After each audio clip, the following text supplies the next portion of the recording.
を大切にするのが神戸流ということで、神戸っ子も通う人気のカフェに行ってきました。お客さんたくさんいますね。お昼なんでとても混んでました。せっかくですからテラス席で優雅に楽しみました。フランスの街角にあるようなカフェで、パラソルもフランスのものなんです。なぜならシェフがフランス人なんですよ。でこの12種類もあるデザートの中から好きなものをチョイスして食べることができるんです。でクレームブリュレを選んだんですけど、シェフが目の前で焼いてくれるんですね。甘い匂いも楽しめるし、それからカラメルソースがカリカリで中はとろっとしていて甘くてとっても美味しかったです。そしてシェフの一押しのメニューがこちら、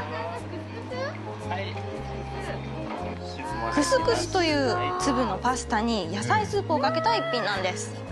いい香り。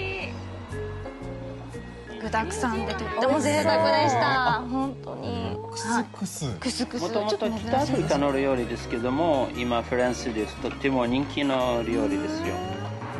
初めて食べたクスクスは野菜がたっぷりで本当によく合ってました、スープと。はい、最後まで陽気なシェフでした。